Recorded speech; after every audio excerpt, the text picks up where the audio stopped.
Isang mabiyaya at masaganang araw po sa ating lahat mga tagapanood at welcome back po dito sa ating YouTube channel at Facebook page. Ngayong araw po pag-usapan natin yung sinabi ni PBBM sa kanyang press conference, no, na nanindigan po siya na wala pong paglabag sa ating soberenya yung ginawa pong pag-aresto kay Tatay Digong Duterte at wala daw paglabag doon sa karapatang pantao sa pag-aresto doon kay Tatay Digong Duterte. Walang paglabag pero isinuko mo yung Pilipino doon sa mga taong wala namang kinalaman sa Pilipinas, sa mga banyaga na hindi naman tayo konektado sa kanila.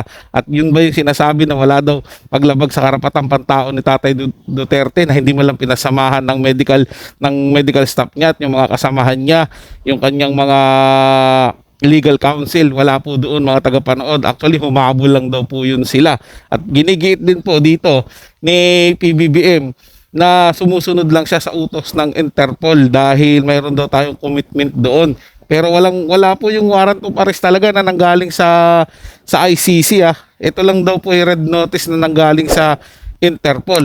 Pero mga tagapanood, meron tayong na-discover doon sa website ng Interpol na pwede yung bansa na binibigyan ng red notice ay pwedeng tumanggi o pwedeng hindi mag-comply doon dahil hindi naman talaga tayo hindi talaga tayo required na mag-comply doon. Ito yung video mga tagapanood, babahagi ko sa inyo. Sa kanilang website, cannot compel the law enforcement authorities in any countries to arrest someone who is the subject of a red notice.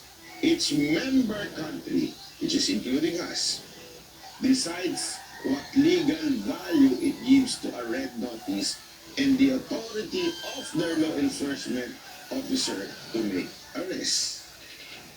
Meaning mga tagapanood, may karapatan tayo o may karapatan ng presidente ng Pilipinas na tumanggi dyan. Kaya nga lang po mga tagapanood, kalaban ng administrasyon itong mga Duterte at ito talaga yung gusto nilang pabagsakin dahil ito yung mahigpit na harang na kanilang sasagasaan pag nagkataon. Ito na yung pagkakataon nila na mas magiba ang mga Duterte. Kaya ginawa po siguro nila itong pagkakataon na ito. Sarili kong opinion to mga tagapanood at yun lang ang nakikita ko na dahilan kung bakit pinupursige nila yung gantong pag-atake sa mga Duterte na kahit wala namang pinanghahawakan na arrest warrant talaga sa ICC. Kaya simulan na natin to mga tagapanood ang ating reaction video sa araw na to. The plane carrying former President Rodrigo Roa Duterte took off at 11:03 p.m. this evening and exited Philippine airspace. The plane is en route to The Hague in the Netherlands, allowing the former president to face charges of crimes against humanity in relation to his bloody war on drugs. Mismong si Pangulong Ferdinand Marcos Jr. ang formal na nag-anunsyo na nakaalis na ng bansa kagabi si dating Pangulong Rodrigo Duterte upang humarap sa kaso nito sa The Hague sa Netherlands. Ito ay may kaugnayan sa arrest warrant na inilabas ng International Criminal Court o ICC laban sa former president sa krimen laban sa sangkatauhan. Ayon sa Pangulo, mismong si Interior and Local Government Secretary John Vic Remulla ang nagbigay sa kanya ng kopya ng kautusan ng ICC para arestuhin si Duterte. I looked at it and we went back and forth. 6:30, he wrote me again and he said, we have it already. We have the warrant of arrest from Interpol. And I said, okay, we'll put all our plans into place and sige, let's proceed as we had discussed. Now, that's what happened. Binigyan din ni PBBM na ang pag-aresto sa dating Pangulo ay bahagi ng obligasyon ng Pilipinas sa Interpol. It's a request to the Philippine government from Interpol to enforce the arrest warrant. And of course, we comply with our commitments to Interpol. We did not do this because it was derived from or it came from ICC. Ayon pa sa Pangulo, walang nilabag na batas sa pag-aresto kay FPRRD. We followed all the legal procedures that are necessary. So I'm confident that if in further examination, you will find that it is proper and correct. Wala rin anya itong paglabag sa soberanya ng bansa. Mr. President, may violation ba ito sa ating soberanya, itong pagkakaaresto kay dating Pangulong Duterte? No. Bakit naman? Dahil consistent naman tayo. Hindi tayo tumutulong sa investigasyon ng ICC. Pinabulaanan rin ni PBBM ang alegasyon na bahagi ito ng political persecution kay dating Pangulong Duterte. I'm sure sasabihin nila yan. But this case started in 2017 when we were still members of the ICC, and it was during the time of former President Duterte. So I don't see how that can be political persecution on my part. Grabe ka, PBBM. Ganyan na ganyan yung reaction mo, yung patawa-tawa.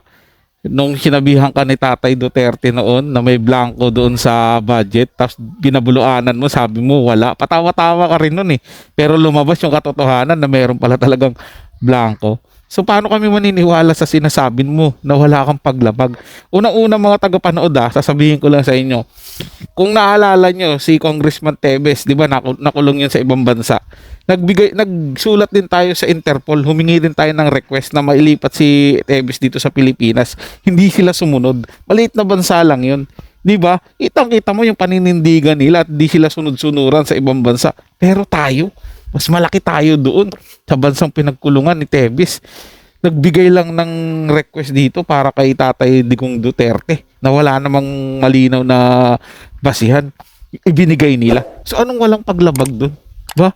Dapat yung mga Pilipino isusuko mo sa mga banyaga. 'Di ba?